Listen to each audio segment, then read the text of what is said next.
A gente ficou super curiosa. Curiosa não, a gente ficou pensando assim, cara, o que a gente vai tirar dele Não, mesmo? se falar de viagem comigo, eu fico 2h30 falando de viagem, contando histórias que eu nunca contei. Eu quero falar sobre a sua peça, que é sobre isso. Foi perfeito, Histórias do Porchat. Histórias do Porchat. Então você tá em cartaz no Rio de Janeiro. Sim, sextas, sábados e domingos, no Teatro Casa Grande, no Leblon. A peça estreou em julho e sessão dupla todo sábado. Ô, gente, assim, vocês não estão entendendo. A Fernanda foi, é verdade. Eu fui nessa peça. E eu preciso dizer uma coisa. Todo mundo tem que ir. O Fábio Porchat, ele faz a gente rir do início ao fim. Eu ri de abaixar.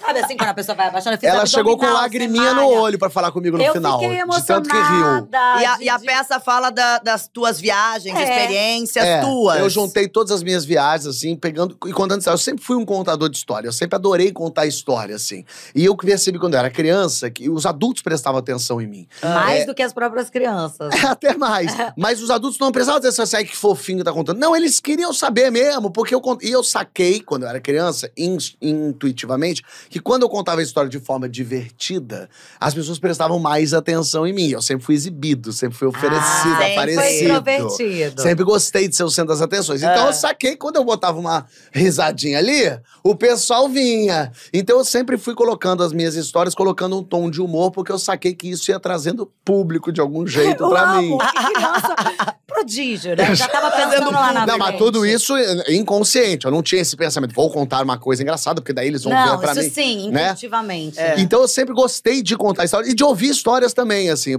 Tanto que eu gostava muito de contar piada. O livrinho de piada do Ari Toledo. Mentira. Eu amava, eu decorava piada. Eu sempre fui muito bom contador de história.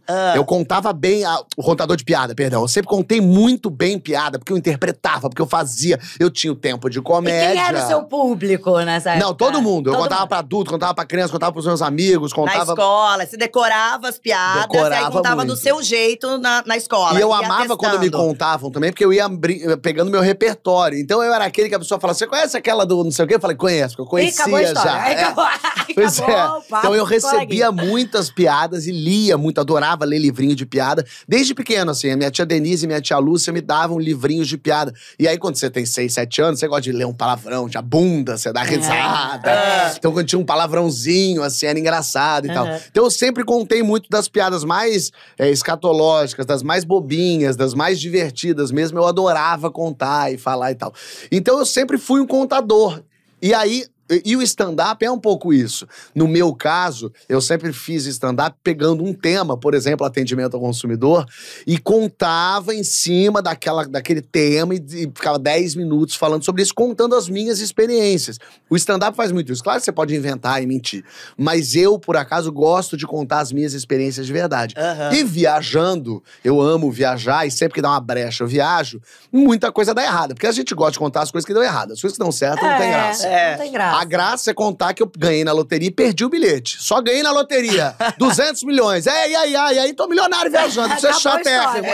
Agora ganhei na loteria. Cadê o bilhete? Meu Deus, perdi. Não! O povo gosta de ver a galera se fudendo, né? Isso. Véi, na moral, não dependo mais disso aqui, não. Olha pra vocês verem o resultado do meu mês e ainda ele nem fechou. Vou colocar aqui pra vocês verem agora o resultado do meu ano inteiro, ó. Mais de 63 mil reais. 5 anos de quem trabalha como CLT. Vou colocar aqui agora pra vocês verem o mês de setembro, que foi o meu melhor mês. 18 mil reais. Eu nem precisei fazer uma faculdade pra isso. E um detalhe, eu nem preciso aparecer pra me fazer tudo isso com o canal. O que eu quero é que você aprenda a fazer o que eu faço também. E eu quero te ensinar todo o passo a passo do que eu fiz pra chegar nessa quantidade de inscritos, 160 mil, e tudo o que você precisa saber pra conseguir ter um canal assim também. Todas as estratégias que eu usei, todos os erros que eu cometi, tudo que você precisa saber. Você não vai precisar de muita coisa pra começar. Então, clique aqui agora no link da descrição, antes que seja tarde demais.